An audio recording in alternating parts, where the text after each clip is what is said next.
Hi guys, সবাই কেমন আছেন? আশা করি ভালো আছেন। আচ্ছা, আজকে যে ক্লাস সেটা হচ্ছে ফ্রেজ। আগের ক্লাসে দেখানো হয়েছিল ভার্ব, তাই না? ভার্বের পরে আর দুইটা আইটেম ছিল, সেটা হচ্ছে কনজাংশন অ্যান্ড ইন্টারজেকশন। কনজাংশন এবং ইন্টারজেকশন পড়তে গেলে, কনজাংশন স্পেশালি কনজাংশন শিখতে গেলে আমাদের যেটা লাগবে সেটা একটু ফ্রেজ সম্পর্কে একটু ধারণা না থাকলে কনজাংশন শিখতে একটু সমস্যা হবে। ওখানে কনজাংশন এবং লিঙ্কিং একসঙ্গে পড়ানো হবে, ঠিক আছে?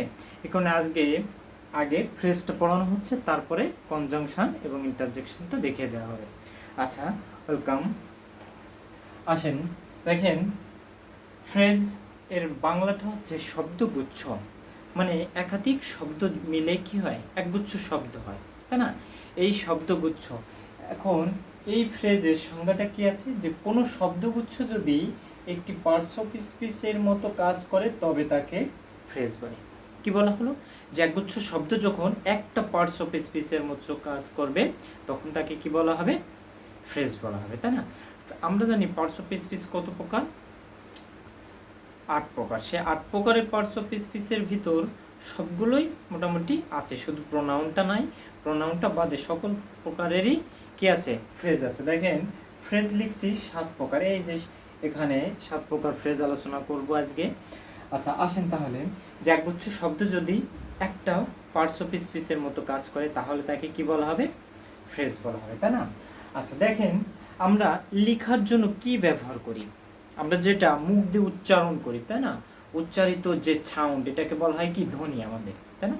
সেই ধ্বনিটাই হচ্ছে সিম্বল। ধ্বনি মিন্স সিম্বল, ইংরেজিতে হচ্ছে সিম্বল। এই সিম্বলগুলো যখন আমরা লিখি, সাপোজ এ বি, এই যে এ বি এইগুলো হচ্ছে আমাদের সিম্বল। যখন এটা লেখা হবে তখন সেটা কি হবে, লেটার। দ্যাট মিনস সিম্বল থেকে কি আসছে, দেখেন, লেটার। লেটার মানে কি, বর্ণ। এই বর্ণ দিয়ে কি তৈরি করি আমরা, হ্যাঁ, কি তৈরি করি, we can make use word. আমরা কি তৈরি করি, লেটার দিয়ে বর্ণ, শব্দ, লেটার দিয়ে শব্দ তৈরি করি। এখন এই শব্দ দিয়ে কি তৈরি হবে, ফ্রেজ। একগুচ্ছ শব্দ দ্বারা কি তৈরি হবে, ফ্রেজ। ক্লিয়ার? আচ্ছা, এখন তারপরে দেখেন একটা জিনিস, ফ্রেজ, সেন্টেন্স এবং ক্লজ। এই জায়গায় দেখেন, ফ্রেজ হচ্ছে একগুচ্ছ শব্দ। সেই শব্দগুচ্ছে ভাব থাকতেও পারে, নাও পারে। সাপোজ আপনার যেটা বিবেচনা করবে সেটা হচ্ছে যে এই ফ্রেজে কি থাকে না, ভার্ব থাকবে না। জেনারেলি কি থাকবে না, ভার্ব থাকবে না, এটাই মনে রাখবে। শুধুমাত্র একটা ফ্রেজে ভার্ব থাকে, সেটা হচ্ছে ভার্বাল ফ্রেজ। সেটা পরে স্বাভাবিকভাবে মনে রাখবেন কি, যে ফ্রেজে ভার্ব থাকে না, থাকলেও কি ভার্ব থাকে না, ফাইনাইট ভার্ব থাকে না। ক্লিয়ার? তাহলে প্রথম কথা, ফ্রেজ হচ্ছে শব্দগুচ্ছ যেখানে কোনো ভার্ব থাকে না, থাকলে সেটা কি ভার্ব, ফাইনাইট ভার্ব থাকতে পারবে না, অন্য ভার্ব থাকবে। ক্লিয়ার? আচ্ছা, জেনারেলি আমরা জানবো কি, ফ্রেজে কোনো ভার্ব থাকে না। আচ্ছা, সেন্টেন্স আছে, আমরা জানি যে সেন্টেন্সের আদি শর্ত কি, সেন্টেন্সে অবভিয়াসলি কি থাকবে, একটা অ্যাটলিস্ট কি থাকবে, একটা ভার্ব থাকবে। দেখেন, সেন্টেন্সে অবশ্যই কি থাকবে, ভার্ব থাকবে, তাই না? আচ্ছা, আর ক্লজে হচ্ছে কি থাকবে, ভার্ব এবং ফাইনাইট ভার্ব থাকবে, সরি, সাবজেক্ট এবং ফাইনাইট ভার্ব থাকবে। তাহলে ক্লজে কি থাকবে, সাবজেক্ট ও ফাইনাইট ভার্ব থাকবেই। এখন দেখেন, যেহেতু সাবজেক্ট থাকে, আবার ভার্ব থাকে, আরও যাই থাকুক, সেটা কি হবে, একটা সেন্টেন্স হবে। তাহলে ক্লজটা মূলত সেন্টেন্স থেকেই ক্লজ আসছে। ক্লিয়ার? আচ্ছা, এখন আসেন, আমরা এই ফ্রেজ আলোচনা করতে চাচ্ছি। তাহলে ফ্রেজে কি থাকে না, সাধারণত ভার্ব থাকে না। একটা ফ্রেজে ভার্ব থাকে, সেটা হচ্ছে কি, ভার্বাল ফ্রেজ। আরও ভার্বাল বাদে আরও কিছু কিছু ভার্ব থাকে, কিন্তু সেই ভার্বগুলো জেনারেলি কি হিসেবে ব্যবহার করি আমরা, নাউন হিসাবে। এখানে লিখছি, একটু পরেই দেখানো হবে। তাহলে আসেন, ফ্রেজ লেখা হয়েছে কত প্রকার, 8 প্রকার। কোনো বইয়ে 9 প্রকার আছে, কোনো বইয়ে 10 প্রকার আছে, ঠিক আছে, থাকতে পারে। জেনারেলি ফ্রেজ মূলত 7 প্রকার, ঠিক আছে। দেখেন, ফ্রেজ কত প্রকার, 7 প্রকার। একটা হচ্ছে noun phrase, adjective phrase, adverbial phrase, verbal phrase, prepositional phrase, conjunctional, interjectional, gerundial, infinitive and participle. দেখেন, সবগুলোই আছে এখানে। কিসের সবগুলো আছে, পার্টস অফ স্পিচের। শুধু কোনটা নাই, পার্টস অফ স্পিচের প্রোনাউন, এই প্রোনাউনটা নাই। প্রোনাউনটা নাই বললেও ভুল হবে, কেননা প্রোনাউনটা কার পরিচয়? নাউনের পরিচয়ই তো প্রোনাউন, তাহলে নাউনের ভিতর আলটিমেটলি ওটা আছে। ক্লিয়ার? এই কারণে প্রোনাউনটা আর আলাদাভাবে দেখানো হয় না। আমি লিখছি 7 প্রকার, কিন্তু it is a matter of so that I have written here 10 types. এখানে কয়টা লিখছি? 10টা লিখছি। 7 প্রকার 10টা লিখছি। এখানে দেখেন একটু মার্ক করছি 1 নাম্বার, 8 নাম্বার এবং 9 নাম্বার। এই তিনটা মূলত এদের ফাংশন কিন্তু একই। 1 নম্বর লিখছি নাউন ফ্রেজ, 8 নম্বর লিখছি জেরান্ডিয়াল। জেরান্ডিয়াল দ্যাট মিনস জেরান্ড। জেরান্ড আমরা শিখছি, জেরান্ডের ক্লাসে আমি দেখিয়েছি কি ভার্ব প্লাস আইএনজি যদি নাউনের কাজ করে তাহলে জেরান্ড মানে কি? নাউন। ক্লিয়ার? তা এই কারণে এটা নাউনের ভিতরে আলোচনা করা হয়। আচ্ছা, আরেকটু আসেন দেখেন ইনফিনিটিভ। এটাও কিন্তু ইনফিনিটিভ টু প্লাস মূল ভার্বের প্রেজেন্ট ফর্ম যদি বসে সেটা কি আসবে? ইনফিনিটিভ। এই ইনফিনিটিভও কিন্তু আমরা কি হিসাবে কাজ করে? ফাংশনটা কি? নাউন হিসাবে কাজ করে। তাহলে এই জেরান্ডিয়াল, ইনফিনিটিভ অ্যান্ড নাউন এই তিনটাই মূলত কার ভিতর থাকবে? নাউনের ভিতর। ক্লিয়ার? এই তিনটা মিলে এইটা এইটা আর এইটা মিলে হচ্ছে আলটিমেটলি কার কাজ? নাউন। তারপরেও আমি একটু আলাদাভাবে দেখিয়েছি পড়ার সুবিধার জন্য। ক্লিয়ার? তাহলে এই তিনটা মিলে একটা, আর বাকি থাকছে কয়টা? 6টা। এই মোট হচ্ছে 7 প্রকারের কি আছে আমাদের ফ্রেজ আছে। ক্লিয়ার? ওকে, আসেন দেখেন আমরা প্রথম একটু সহজে সহজে শিখি। ঠিক আছে? প্রথম আমরা একটু এই প্রিপোজিশন দিয়ে শিখে আসি। Prepositional phrase. দেখেন সংজ্ঞাটা কি শিখছিলাম ফ্রেজের? যে একগুচ্ছ শব্দ যদি একটা পার্টস অফ স্পিচের মতো কাজ করে, তাই না? একগুচ্ছ শব্দ, তাহলে প্রিপোজিশনাল প্রত্যেকটা সংজ্ঞাই কি হবে? একই টাইপের। একগুচ্ছ শব্দ যখন নাউনের মতো কাজ করে তখন তাকে বলা হবে নাউন ফ্রেজ। একগুচ্ছ শব্দ যখন অ্যাডজেক্টিভের মতো কাজ করে তখন তাকে বলা হবে অ্যাডজেক্টিভ ফ্রেজ। একগুচ্ছ শব্দ যখন অ্যাডভার্বের মতো কাজ করে তাকে বলা হবে অ্যাডভার্বিয়াল ফ্রেজ। ক্লিয়ার? সংজ্ঞাটা সব একই স্টাইলে। একগুচ্ছ শব্দ যখন কিসের ফাংশন হবে? এই পার্টস অফ স্পিচের যেটার ফাংশন হবে তাকে সেই ফ্রেজ বলা হবে। ক্লিয়ার? ফ্রেজ মানে হচ্ছে শব্দগুচ্ছ। তাহলে শব্দগুচ্ছের কাজ যে পার্টস অফ স্পিচ হবে সেই পার্টস অফ স্পিচের নাম অনুযায়ী ফ্রেজটা আসবে। ক্লিয়ার? আচ্ছা, তাহলে প্রিপোজিশনাল ফ্রেজ প্রথম আসি। দেখেন প্রিপোজিশনাল ফ্রেজ, প্রিপোজিশনাল ফ্রেজ খেয়াল রাখবেন। তাহলে একগুচ্ছ শব্দ যখন প্রিপোজিশনের মতো কাজ করবে তখন তাকে বলা হবে কি? আমাদের প্রিপোজিশনাল ফ্রেজ। আচ্ছা দেখেন এক্সাম্পলটা দেখেন। আমি যদি লিখি look for heaven are lost everything. Look for heaven are lost everything. আমি কি লিখলাম? যে হেভেন মানে হচ্ছে এখানে কি? স্বর্গ, তাই না? বা বেহেশত। এই স্বর্গের আশায় বা স্বর্গ দেখার জন্য বা স্বর্গ খোঁজার জন্য, লোক ফর মানে কি? খোঁজা। স্বর্গ খোঁজার কারণে আই লস্ট এভরিথিং, আমি সবকিছু হারিয়েছি। তাহলে দেখেন এখানে একটা প্রিপোজিশন দেখতে পাচ্ছি, কোনটা? ফর, তাই না?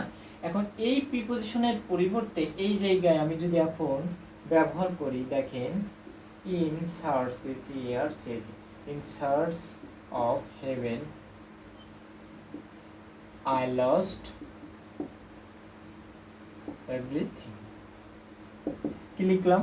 দেখেন ইন সার্চ অফ হেভেন। এখন দেখেন আমি প্রিপোজিশন ব্যবহার করছি, এই যে প্রিপোজিশন ব্যবহার করছি। তাহলে কি আসলে এখানে দেখেন লুক ফর, এখানে একটা প্রিপোজিশন ছিল আর এখানে একটা প্রিপোজিশন। তাহলে এই যে একটা দুইটা তিনটা ওয়ার্ড কি কিসের হিসেবে কাজ করতেছে? একটা প্রিপোজিশন হিসেবে। এখানে ছিল লুক ফর হেভেন মানে স্বর্গ খোঁজার জন্য আই লস্ট এভরিথিং মানে আমি সবকিছু হারিয়েছিলাম। স্বর্গ খুঁজতে গিয়ে আমি সব হারিয়েছি। আর এখানে লিখছি ইন সার্চ অফ হেভেন মানে স্বর্গের সন্ধানে আই লস্ট এভরিথিং, আমি সবকিছু হারিয়েছিলাম। Clear?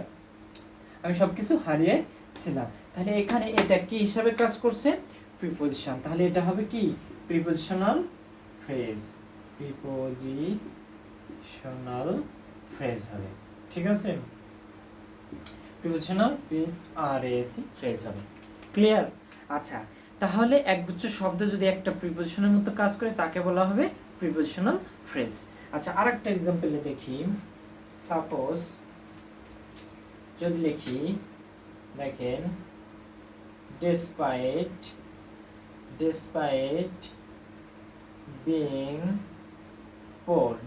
being poor, he is honest. Despite being poor, he is honest, মানে যে পোর হওয়া সত্ত্বেও সে অনেস্ট, মানে সৎ। ক্লিয়ার? আচ্ছা, এই জায়গায় দেখেন, আমি যদি লিখি এই ডিসপাইটের পরিবর্তে আমি যদি লিখি ইন স্পাইট, একটু আলাদা করে লিখলাম, in spite of being poor he is honest. খুবই সহজ ফ্রেজ, কিন্তু বোঝাটা একটু মানে লজিক্যালি খুঁজতে হবে আমাদের। দেখেন, ইন স্পাইট অফ, তাহলে এখানে কি ব্যবহার করলাম? এই ডিসপাইটের পরিবর্তে আমি প্রিপোজিশন ব্যবহার করছি ইন স্পাইট অফ। এই তিনটা ওয়ার্ড মিলে একটা প্রিপোজিশনের মতো কাজ করছে, তাই না? তাহলে এইটাকে বলা হবে কি, আপনার পরীক্ষায় থাকবে এরকম আন্ডারলাইন করে থাকবে যেটা কোন ফ্রেজ, আপনার কি দিতে হবে তখন? এটা প্রিপোজিশনাল ফ্রেজ। ক্লিয়ার? আচ্ছা, এখন প্রিপোজিশন থাকলেই যে প্রিপোজিশনাল ফ্রেজ হবে, নট নেসেসারি। ক্লিয়ার? প্রিপোজিশন থাকলে প্রিপোজিশনাল ফ্রেজ হবে না। যেমন তার একটা উদাহরণ দেখি।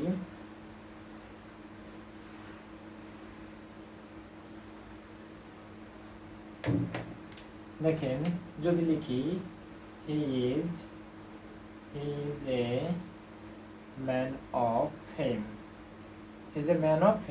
সে একজন খ্যাতিমান ব্যক্তি, তাই না? এই জায়গায় দেখেন, তিনি হন একজন খ্যাতিমান ব্যক্তি। এই জায়গায় তাহলে খেয়াল রাখবেন যে এই যে অফ আছে এবং ফেম আছে, এখানে অফ প্রিপোজিশন দেখেই কিন্তু আপনারা প্রিপোজিশনাল ফ্রেজ দেবেন না। মনে রাখবেন যে সবসময় অর্থ, এই ফ্রেজ খোঁজার জন্য, ফ্রেজ আইডেন্টিফিকেশনের জন্য আপনার কি করতে হবে? এক নম্বর হচ্ছে অর্থের দিকে খেয়াল রাখতে হবে। দুই নম্বর হচ্ছে কি, এর ফাংশন, কি হিসাবে কাজ করতেছে, কোন পার্টস অফ স্পিচ হিসাবে কাজ করতেছে। যে পার্টস অফ স্পিচ হিসাবে কাজ করবে আপনার সেই ফ্রেজ হবে। এবং এর অর্থটা কি আসে দেখেন, তিনি একজন গুণী ব্যক্তি, তিনি একজন কেমন ব্যক্তি, তাকে মডিফাই করতেছে। কাকে মডিফাই করতেছে? ব্যক্তিকে। সো এটা কি ফ্রেজ হবে? তাহলে অ্যাডজেক্টিভ, তাই না? অ্যাডজেক্টিভ ফ্রেজ হবে। বুঝতে পারছেন? এটা কি করলো? এই ব্যক্তিকে, হি ইজ এ ম্যান অফ ফেম, তিনি একজন গুণী ব্যক্তি। এই জায়গায় দেখেন, খ্যাতিমান ব্যক্তি, এই যে ফেমটা, এই কাকে মডিফাই করতেছে? এই ম্যানকে। সো এটা কি আসবে? এই অফ থাকার পরেও কিন্তু এটা কি প্রিপোজিশনাল ফ্রেজ নয়। দুইটা দিকে খেয়াল রাখবেন, একটা হচ্ছে অর্থ আর একটা হচ্ছে ফাংশন। ক্লিয়ার? আচ্ছা, এবার দেখবেন, তাহলে আরেকটা উদাহরণ দেখতে পারি। সেটা হচ্ছে, মনে করেন, হি ওয়ার্কড উইথ কেয়ার। দেখেন এই জায়গায় হি ওয়ার্কড উইথ, হ্যাঁ, হি ওয়ার্কড উইথ কেয়ার, সে সতর্কতার সাথে বা গুরুত্বের সাথে কাজ করেছিল, তাই না? এই জায়গায় দেখেন উইথ আছে, প্রিপোজিশন, কিন্তু এটা কি অর্থের দিকে খেয়াল রাখতে, যে হি ওয়ার্কড উইথ কেয়ার, সে গুরুত্বের সাথে বা মানে সতর্কতার সাথে কি করলো? কাজটা করেছিল। তাহলে সে কেমন কাজ করলো? কাকে মডিফাই করছে? খেয়াল রাখবেন কিন্তু, কাকে মডিফাই করলো? ভার্বকে মডিফাই করলো। আর আমরা জানি যে কোনো ওয়ার্ড যদি ভার্বকে মডিফাই করে তাহলে তাকে কি বলা হয়? অ্যাডভার্ব। ভার্বকে মডিফাই করলে অ্যাডভার্ব। সো এখানে উইথ কেয়ার এটা কি আসবে? অ্যাডভার্বিয়াল ফ্রেজ হবে। ক্লিয়ার? তাহলে প্রিপোজিশন থাকলেই যে আমরা সেটা প্রিপোজিশনাল ফ্রেজ বলবো, এটা কিন্তু ঠিক না। ক্লিয়ার? আমরা একটু বুঝে বুঝে পড়বো, ঠিক আছে? আচ্ছা, তাহলে আমরা কি শিখলাম? প্রিপোজিশনাল ফ্রেজ শিখলাম। প্রিপোজিশনাল ফ্রেজ, কতগুলো শব্দ যদি একটা প্রিপোজিশনের মতো কাজ করে সেটা হবে প্রিপোজিশনাল ফ্রেজ। আচ্ছা, এখন প্রিপোজিশনাল ফ্রেজের পরে দেখেন কনজাংশনাল ফ্রেজ। কনজাংশনাল ফ্রেজ হবে কেমন, যে কতগুলো শব্দ যদি বা একগুচ্ছ শব্দ যদি একটা কনজাংশনের মতো কাজ করে তাকে কি বলা হবে, কনজাংশনাল ফ্রেজ। প্রত্যেকটা ডেফিনিশন কিন্তু একই সিস্টেম। একগুচ্ছ শব্দ যদি ভার্বের মতো কাজ করে ভার্বাল ফ্রেজ, একগুচ্ছ শব্দ যদি ইন্টারজেকশনের মতো কাজ করে সেটা ইন্টারজেকশনাল ফ্রেজ। ক্লিয়ার? আচ্ছা, তাহলে আমরা কোনটা শিখছি এবার, 6 নম্বর কনজাংশনাল ফ্রেজ। দেখেন, খেয়াল রাখেন, কনজাংশনাল ফ্রেজ খুব মজার ক্লাস এবং খুব সহজ, একটু লজিক্যালি পড়লে আপনারা সবাই পারবেন। তাহলে একগুচ্ছ শব্দ যদি কনজাংশনের মতো কাজ করে সেটা হবে কি, কনজাংশনাল ফ্রেজ। এক্সাম্পল দেখাই, I called the police as I had seen the man. খেয়াল রাখেন, এখানে I called the police R I had seen the man। এখানে I called the police and I had seen the man। এইটা একটা sentence আর এইটা একটা sentence. এই দুইটা সেন্টেন্সকে একটা ওয়ার্ড কানেক্ট করছে, সেটা হচ্ছে কি, দেখেন অ্যাজ। অ্যাজ কিন্তু একটা word, only one word, but আমরা ফ্রেজে কি শিখছি, যে একগুচ্ছ শব্দ। দ্যাট মিনস অ্যাটলিস্ট আমাদের কয়টা লাগবে, দুইটা। একাধিক শব্দ না হইলে তো আর একগুচ্ছ হবে না, তাই না? তাহলে এখন এই অ্যাজের পরিবর্তে যে ওয়ার্ডটা একগুচ্ছ শব্দ ব্যবহার করব আমরা, সেটা হবে এখানে কি, কনজাংশন। মানে এটা কি, লিঙ্কার হিসেবে কাজ করতেছে, মানে সংযোগ করছে। আচ্ছা, তাহলে আমি যদি লিখি, দেখেন এটার পরিবর্তে যদি লিখি, I called the police as soon as I had seen the man। খেয়াল রাখবেন, I called the police as soon as I had seen the man। লোকটিকে দেখা মাত্রই আছে আমি কি করলাম, মানে যত দ্রুতই সম্ভব পুলিশকে ডেকেছিলাম। তাহলে এখানে দেখেন কোনটা আমাদের as soon as টা কি হিসাবে কাজ করছে, এই যে কনজাংশন হিসেবে। সো এখানে as soon as টা কি ফ্রেজ হবে আমাদের, কনজাংশনাল ফ্রেজ। ক্লিয়ার? আচ্ছা, আর একটা উদাহরণ দেখি। Suppose I drank water as much as I could। মানে আমি যতটা পারলাম ততটা পানি কি করেছিলাম, পান করেছিলাম। তাহলে দেখেন এখানে এই যে as much as, এখানে I could and I drank water, দুইটা সেন্টেন্সকে সংযোগ করতেছে as much as দ্বারা। ক্লিয়ার? তাহলে এটা কি, কনজাংশনাল ফ্রেজ। ক্লিয়ার? আচ্ছা, তাহলে প্রিপজিশনাল গেল, কনজাংশনাল ফ্রেজ গেল। এবার আসি আমাদের যে তিনটা ছিল একসঙ্গে, যে নাউন, জার্ন অ্যান্ড ইনফিনিটিভ ফ্রেজ, এই তিনটাকে একসঙ্গে শিখব। ক্লিয়ার? কি কি দেখেন, নাউন, জিরান্ড আর ইনফিনিটিভ ফ্রেজ। এই তিনটাকে মূলত কিসের ভিতরে আলোচনা করা হয়, একটাই, নাউনের ভিতর। তারপর আমি একটু স্পেসিফিক দেখাতে চাচ্ছি। হ্যাঁ, নাউন, ইনফিনিটিভ অ্যান্ড জার্ন। দেখেন নাউনকে আমরা শিখছি, যেভাবে নাউনকে আইডেন্টিফাই করা গেছে, যদি একগুচ্ছ শব্দকেও যদি সেইভাবে নাউনের কাজ করে, একগুচ্ছ শব্দ যদি সেই একইভাবে নাউনের কাজ করে, তাকে কি বলবো আমরা, নাউন ফ্রেজ। যদি সেটা জেরান্ড হয়, মানে ভার্ব প্লাস আইএনজি হয়ে যদি নাউনের কাজ করে, সেটা হবে জেরান্ডিয়াল ফ্রেজ। আবার যদি ইনফিনিটিভ থাকে তাহলে কি হবে, এটা ইনফিনিটিভ ফ্রেজ হবে। ইনফিনিটিভও কিন্তু নাউন হিসেবে কাজ করে, জেরান্ডও নাউন হিসেবে কাজ করে। যদি জেরান্ড না থাকে, যদি ইনফিনিটিভ অপশনে না থাকে, যদি নাউন থাকে, নাউনকে মার্ক করতে হবে আপনাদের। ক্লিয়ার?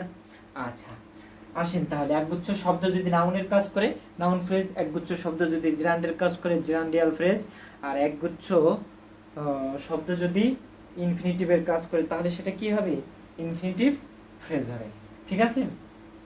আচ্ছা, এখন দেখেন যদি একটা উদাহরণ লিখি, এক্সাম্পল লিখলাম, আগে একটা সহজটা দেখি, to tell lie is a great sin. To tell lie is a great sin. খেয়াল করেন এখানে to tell lie, to plus infinitive কি ছিল, ইনফিনিটিভ ছিল আমাদের টু প্লাস ভি ওয়ান ভার্বের, আর এটা ছিল ভি ওয়ান প্লাস আইএনজি হয়ে যদি সে নাউনের কাজ করে তাহলে সেটা জিরান্ড, তাই না?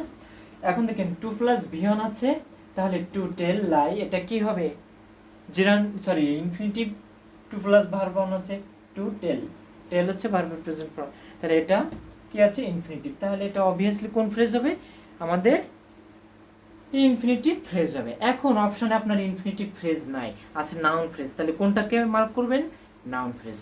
ক্লিয়ার? আচ্ছা, তারপর যদি লিখি, দেখেন এখন যদি লিখি আরেকটা, walking in the morning, walking in the morning is good for health. দেখেন ফ্রেজ ছিল কি একগুচ্ছ শব্দ যেখানে স্বাভাবিকভাবে কোনো ভার্ব থাকবে না। কোন ভার্ব থাকবে না, ফাইনাইট ভার্ব। আর ভার্ব থাকলে সেটা কি আসবে আমাদের, দেখেন এখানে একটা ভার্বাল ফ্রেজ আছে, সেটা সে ভার্বাল ফ্রেজের ভিতর যাবে। ঠিক আছে, তাহলে দেখেন ওয়াকিং ইন দ্য মর্নিং, এইখানে কিন্তু এইটাই কোনো ভার্ব নেই, এবং কি আছে, এটা ভার্ব প্লাস আইএনজি, এবং সেটা কিসের কাজ করতেছে এখানে, নাউন, তাহলে এটা কি হবে, জিরান্ডিয়াল ফ্রেজ। এখন দেখেন জিরান্ডিয়াল ফ্রেজ যদি না থাকে, অপশানে নাউন থাকে, তাহলে আপনার কোনটা দিতে হবে, নাউন ফ্রেজকে মার্ক করতে হবে। ক্লিয়ার? আচ্ছা, এবার দেখেন তাহলে ইনফিনিটিভ গুলো জিরান্ড গেল, এবার noun phrase.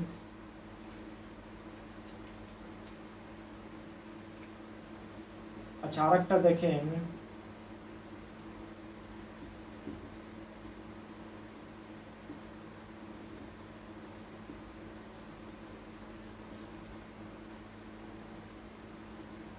consumption of drinking water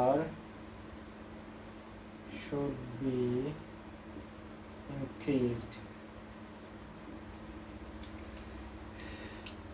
খেয়াল করেন এখানে কি দিয়েছি, consumption of drinking water should be increased, মানে আমাদের পানি খাওয়ার ধারণাটা একটু কি করা উচিত, বৃদ্ধি করা উচিত। এখানে দেখেন আপনার এই কনসাম্পশন অফ ড্রিঙ্কিং ওয়াটার, এখানে কিন্তু দেখেন ভার্ব প্লাস আইএনজি আছে। আমরা জানি প্রিপোজিশনের পরে টু বাদে সকল প্রিপোজিশনের পরে ভার্ব আসলেই কি আসবে, যে আমাদের সেখানে ভার্ব প্লাস আইএনজি আসে, তাই না? খেয়াল করেন এখানে কনসাম্পশন আছে যেটা নাউন, আবার এখানে ড্রিঙ্কিং আছে যেটা জিরান্ড, তাহলে অপশানে আপনার মনে করেন জিরান্ড আছে, নাউন আছে, আপনি কোনটাকে দিবেন? এখানে আপনার দেখতে হবে যে কোনটার প্রায়োরিটি বেশি। এখানে মূলত কনসাম্পশন অফ ড্রিঙ্কিং ওয়াটার, আপনি অর্থের দিকে একটু খেয়াল করেন যে পানি খাওয়ার ধারণা, তাহলে কোনটাকে, পানি খাওয়ার ধারণাটাকে হচ্ছে বেশি কি দেওয়া হচ্ছে, এখানে ইমফেসিস করা হচ্ছে, তাই না, গুরুত্ব দেওয়া হচ্ছে। সো এটা কি হবে আপনার নাউন ফ্রেজ, জিরান্ডিয়াল দিলে ভুল হবে। ক্লিয়ার? যদি নাউন ফ্রেজ না থাকে, জিরান্ডিয়াল থাকে, তাহলে কি হবে, না, নাউন ফ্রেজই হবে এটা। ক্লিয়ার? যেটার বেশি গুরুত্ব দেওয়া হবে সেটাকেই সেই ফ্রেজ দিতে হবে। আচ্ছা, এই ছিল আমাদের নাউন ফ্রেজের তিনটা, দ্যাট মিনস জিরান্ড হয়ে গেল, ইনফিনিটিভ হয়ে গেল, এটা হয়ে গেল। ঠিক আছে, এখন আসবো আমরা, এখন কোনটায় আসবো,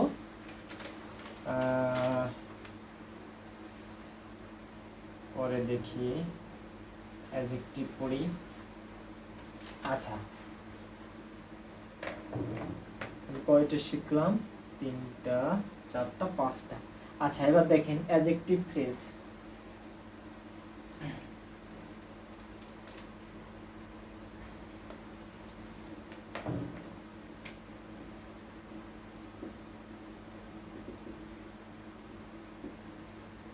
অ্যাডজেক্টিভ ফ্রেজ প্রত্যেকটার ডেফিনিশন কিন্তু একই। একগুচ্ছ শব্দ যদি অ্যাডজেক্টিভের মতো কাজ করে তাহলে সেটা কি হবে? অ্যাডজেক্টিভ ফ্রেজ হবে। ঠিক আছে, একগুচ্ছ শব্দ যদি অ্যাডজেক্টিভের মতো কাজ করে সেটা হবে অ্যাডজেক্টিভ ফ্রেজ। সাপোজ একটা এক্সাম্পল দিলাম, দ্য বয়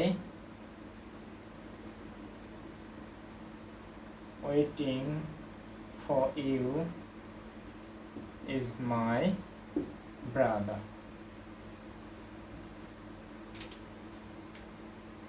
দেখেন এখানে এই যে waiting for you, the boy, বালকটি, একটু কমা দিদি, বালকটি অপেক্ষা করা, বালকটি আমার কি ভাই, তাই না?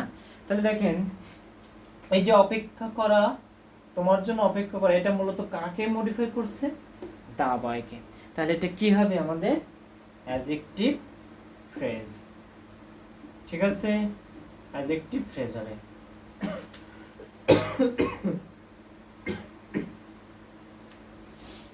তারপরে দেখেন আরেকটা, দ্য বুক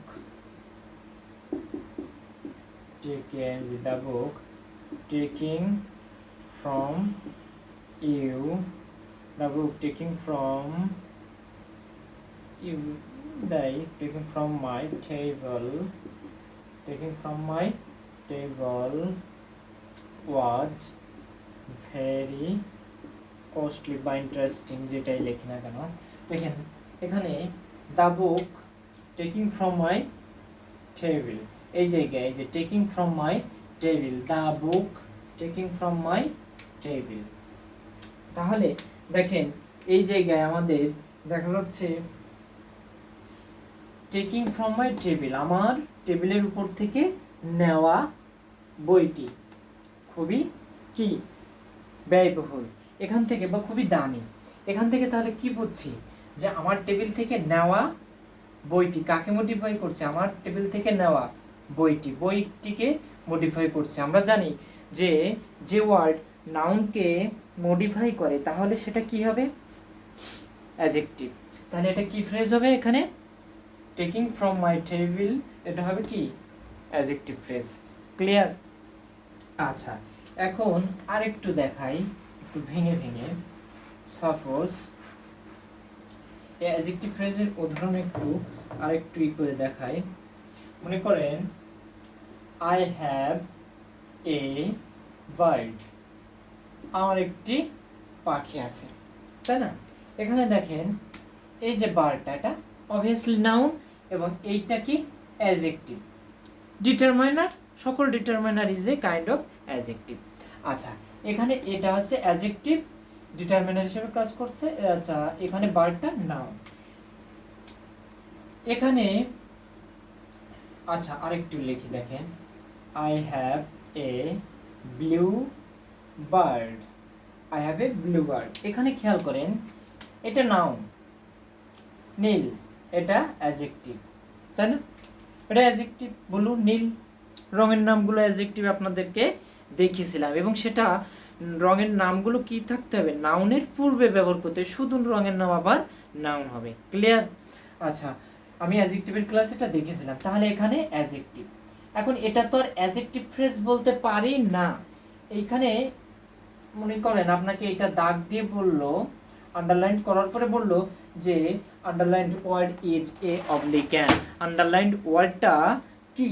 তাহলে আন্ডারলাইন ওয়ার্ডটা কি আমাদের বলেন? এখানে আন্ডারলাইন ওয়ার্ডটা এখানে অবভিয়াসলি অ্যাডজেক্টিভ, তাই না? কিন্তু অ্যাডজেক্টিভ ফ্রেজ তো না, কারণ ফ্রেজ হইতে গেলে কি থাকতে হবে? শব্দগুচ্ছ। এখানে তো অ্যাডজেক্টিভ তো অনলি ওয়ান ওয়ার্ড, তাই না? Only one word. এই কারণে এখানে কি হইতে হবে? একগুচ্ছ শব্দ হতে হবে। তাহলে এটাকে যদি আমি আরেকটু মডিফাই করে লিখি, I have a bird blue in colour, COLOUR, I have a bird blue in colour. এখন দেখেন আমি এই যে লিখলাম I have a bird blue in colour, আমার একটা নীল রঙের পাখি আছে। তাহলে এই জায়গায় তাহলে দেখেন এই ব্লু ইন কালার, এটা কাকে মডিফাই করছে? বার্ডকে, নাউনকে মডিফাই করছে। এই শব্দগুচ্ছ নাউনকে মডিফাই করলে সেটা কি হবে, অ্যাডজেক্টিভ হবে, তাই না? নাউনকে মডিফাই করলে সেটা কি হবে, অ্যাডজেক্টিভ হবে। আর এই শব্দগুচ্ছ যেহেতু নাউনকে মডিফাই করছে, তাহলে এই শব্দগুচ্ছটাকে বলা হবে কি ফ্রেজ, অ্যাডজেক্টিভ ফ্রেজ। ক্লিয়ার? আচ্ছা, এটা গেল তাহলে আমাদের অ্যাডজেক্টিভ ফ্রেজ। আচ্ছা, অ্যাডজেক্টিভের পরে আসেন, অ্যাডজেক্টিভ গেল, এবার আসেন adverbial phrase. Adverbial phrase, adverbial phrase. প্রচুর গরম পড়ছে, ঘেমে যাচ্ছে, বৃষ্টি হচ্ছে তারপরও গরম। দেখেন অ্যাডভার্বিয়াল ফ্রেজ, এটাও ডেফিনেশনটা একই, যে একগুচ্ছ শব্দ যদি অ্যাডভার্বের মতো কাজ করে সেটা হবে অ্যাডভার্বিয়াল ফ্রেজ, তাই না? আচ্ছা, আসেন ডেফিনিশনে শিখলাম, এখন হচ্ছে আমরা একটা উদাহরণ লিখি, এক্সাম্পল। দেখবেন অ্যাডভার্বিয়াল ফ্রেজ হচ্ছে, অ্যাডভার্ব কাকে বলে শিখছিলাম, যে জেনারেলি ভার্বকে মডিফাই করলে সে কি হবে, অ্যাডভার্ব, তাই না? আচ্ছা, দেখেন হি রানস, সে দৌড়ায়, তাই না? একে যদি আমি লিখি he runs quickly, he runs quickly, সে দৌড়ায় এটা ভার্ব, হি রানস এটা ভার্ব, কুইকলি কাকে মডিফাই করলো, ভার্বকে, তাহলে এখানে কুইকলিটা কি, অ্যাডভার্ব, কুইকলিটা কি এখানে, অ্যাডভার্ব। সে দ্রুত দৌড়ায়, তাই না? সে দ্রুত দৌড়ায় কাকে মডিফাই করলো, ভার্বকে। এখন কুইকলি একটা অ্যাডভার্ব এবং এখানে একটা ওয়ার্ড, সো এটা ফ্রেজ হওয়ার কোনো সুযোগ নাই, এটা কি পার্টস অফ স্পিচ। ফ্রেজ হইতে গেলে কি লাগবে, একগুচ্ছ শব্দ লাগবে। এখন যদি আমি লিখি, দেখেন এটাকে যদি মডিফাই করে লিখি, he runs very very quickly, QUICKLY। এখন দেখেন এইটা, এই যে শব্দগুচ্ছ, এই তিনটে শব্দগুচ্ছ কাকে মডিফাই করছে, সে খুবই খুবই দ্রুত কি করছে, দৌড়ায়। তাহলে এইটা ভার্বকে মডিফাই করছে, তাহলে এই শব্দগুচ্ছটা হবে কোন ফ্রেজ, অ্যাডভার্বিয়াল ফ্রেজ। তাহলে অ্যাডভার্বিয়াল ফ্রেজ আশা করি আপনারা বুঝতে পারছেন। ক্লিয়ার? আচ্ছা, তাহলে দুইটা জিনিস মাথায় রাখতে হবে, একটা হচ্ছে অর্থ, আর একটা হচ্ছে ওটা কিসের কাজ করছে। অর্থ দেখে বুঝতে হবে যে সেটা কোন পার্টস অফ স্পিচ, ঠিক আছে, কিসের কাজ করতেছে সেটা দেখে আমরা আইডেন্টিফাই করতে পারবো, ঠিক আছে? আচ্ছা, এটা গেল আমাদের অ্যাডভার্বিয়াল ফ্রেজ। ঠিক অ্যাডভার্বকে আমরা যেভাবে আইডেন্টিফাই করি, অ্যাডভার্বিয়াল ফ্রেজটাও একইভাবে, শুধুমাত্র সেখানে কি থাকবে, একগুচ্ছ শব্দের উপস্থিতি থাকবে। ক্লিয়ার? আচ্ছা, আমাদের এখন আসতে হবে ভার্বাল ফ্রেজ। এই যে আমাদের এতক্ষণ আমরা যে ফ্রেজগুলো শিখছি, দেখেন সেখানে কিন্তু কোনো কি ছিল না, ভার্ব ছিল না। এখন ভার্বাল ফ্রেজ মানে এইখানে এবার কি থাকবে, এখানে একটা ভার্ব থাকবে, তাহলে একগুচ্ছ শব্দ, তবে ভার্বের মতো কাজ করবে, কিন্তু সেটা কি হবে, একগুচ্ছ শব্দ থাকতে হবে। একগুচ্ছ শব্দ যদি ভার্বের মতো কাজ করে, then we can say the passage of word will be a কি ফ্রেজ, ভার্বাল ফ্রেজ, তাই না? এখন দেখেন ভার্বাল ফ্রেজটা আমাদের, verbal phrase, PSRAS, verbal phrase, একগুচ্ছ শব্দ যদি ভার্বের মতো কাজ করে তাকে ভার্বাল ফ্রেজ বলা হবে। এখন দেখেন যদি লিখি don't look down upon the phone, don't look down upon the phone। দেখেন এখানে এই যে look down upon মানে কি, গরিবদেরকে ছোট মনে করো না, বা কি look down upon মানে কি, হীন মনে করা, তাই না? তাহলে এখানে দেখেন look down upon একটা ভার্ব আছে, look down upon, তাহলে এটা কি একটা ভার্বাল ফ্রেজ হবে এখানে, ঠিক আছে? আচ্ছা, এখন যদি দেখেন আরেকটা উদাহরণ লিখি, যে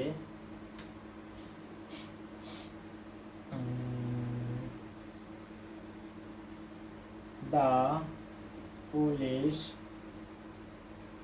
looked, the police looked into the case, the police looked into the case। দেখেন looked into মানে এখানে কি তদন্ত করা, তাই না? পুলিশ কেসটি তদন্ত কি করেছিল, তাই না? looked into ভার্ব আছে এখানে, এই যে দাগ দেওয়া হয়েছে, আন্ডারলাইন করা হয়েছে, এই যে দুইটা শব্দ, এই শব্দগুচ্ছটা তাহলে কি এখানে ভার্বের মতো কাজ করছে, এখানে এটাই কিন্তু মূল ভার্ব হিসেবে কাজ করছে, তাই না? তাহলে এইটাকে বলা হবে কি আমাদের ভার্বাল ফ্রেজ। তাহলে একগুচ্ছ শব্দ যদি ভার্বের মতো কাজ করে তাকে ভার্বাল ফ্রেজ বলা হবে। তাহলে ভার্বাল ফ্রেজ হয়ে গেল। এখন থাকছে আমাদের পার্টিসিপিল এবং ইন্টারজেকশনাল। আচ্ছা দেখেন, আসেন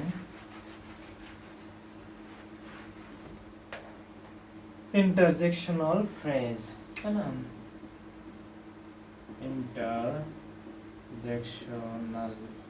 ইন্টারজেকশনাল ফ্রেজ খেয়াল করেন, ইন্টারজেকশন কাকে বলা হয় এই ক্লাসটা নেওয়া হয়নি পার্টস অফ স্পিচের ভিতর, এটা পরবর্তীতে নেব। কনজাংশন এবং ইন্টারজেকশন পাশাপাশি ক্লাস নেব।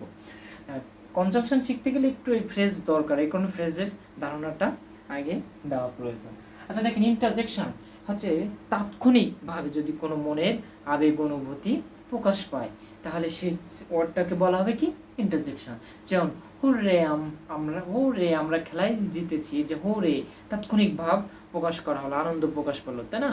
অথবা হাই আমি অক্ষম, হাই এখানে হাই দিয়ে আমি কি একটু আহতাশ করলাম, মনের একটা দুঃখ প্রকাশ করলাম বা ক্ষোভ প্রকাশ করলাম, এই জায়গায় কি হবে, এটা এই ওয়ার্ডটাকে বলা হবে ইন্টারজেকশন। তাহলে যেহেতু ফ্রেজ, তাহলে একগুচ্ছ শব্দ যদি একটা ইন্টারজেকশনের মতো কাজ করে তাকে বলা হবে interjectional phrase.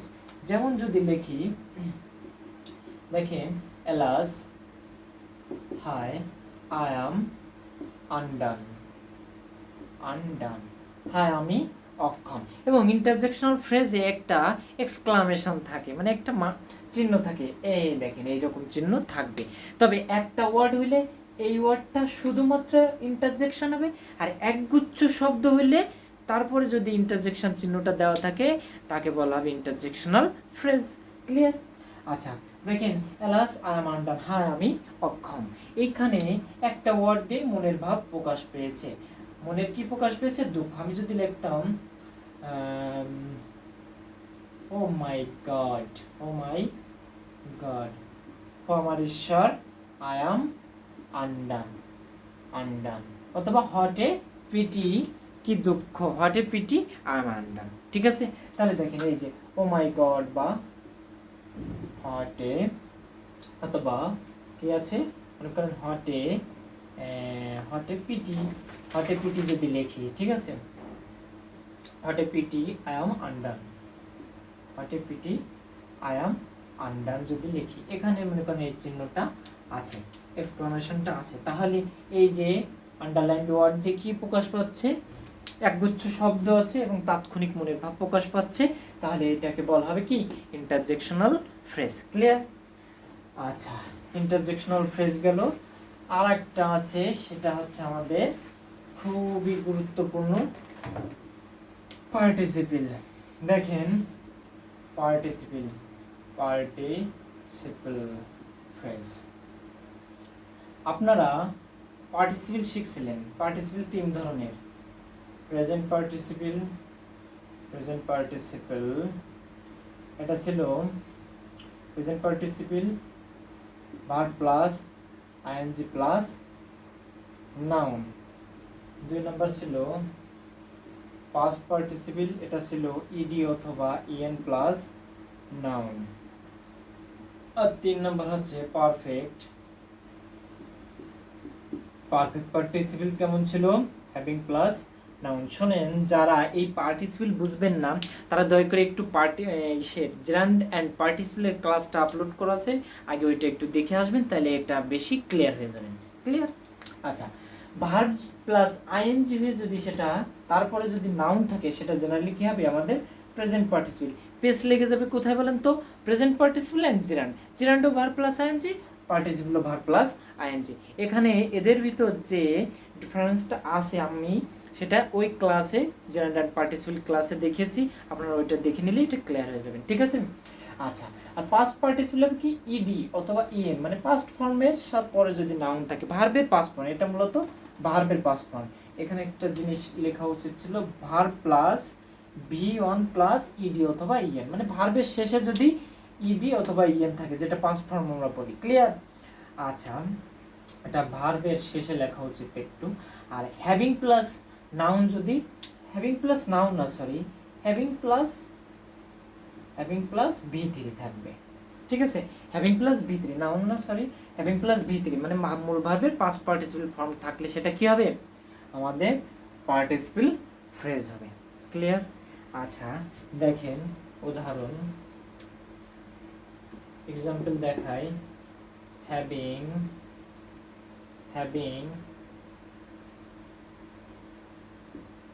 having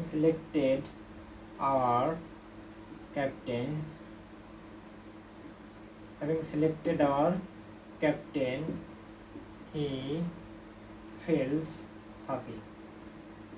Having selected our captain, he feels happy. দেখেন এখানে এইটা দাগ দেওয়া থাকলো, বললো যেটা কোন ফ্রেজ, হ্যাভিং আছে, ভি3 আছে, চোখ বুঝে এটা পারফেক্ট পার্টিসিপল, যদি না থাকে কোনটা থাকবে, পার্টিসিপল থাকবে। পারফেক্ট পার্টিসিপল অপশনে থাকলে তো এটা দিবেনই, আর যদি পারফেক্ট না থাকে তাহলে পার্টিসিপল, তাহলে এটা পার্টিসিপল, ক্লিয়ার। আচ্ছা, আরেকটা উদাহরণ লিখি, দেখেন যদি লিখি the favor made of wood, দেখেন এই যে মেড অফ আছে, এটা কি ইডি বা ইএন, সাধারণত এখানে ভি2 প্লাস নাউন যদি থাকে, ঠিক আছে, এই যে এরপরে কি আছে, নাউন আছে, তাহলে এটা কি আসবে, আমাদের কি ফ্রেজ, পার্টিসিপল ফ্রেজ আসবে, ঠিক আছে। আচ্ছা, আর প্রেজেন্ট পার্টিসিপলের একটা দেখাই, দেখেন রাইজিং সান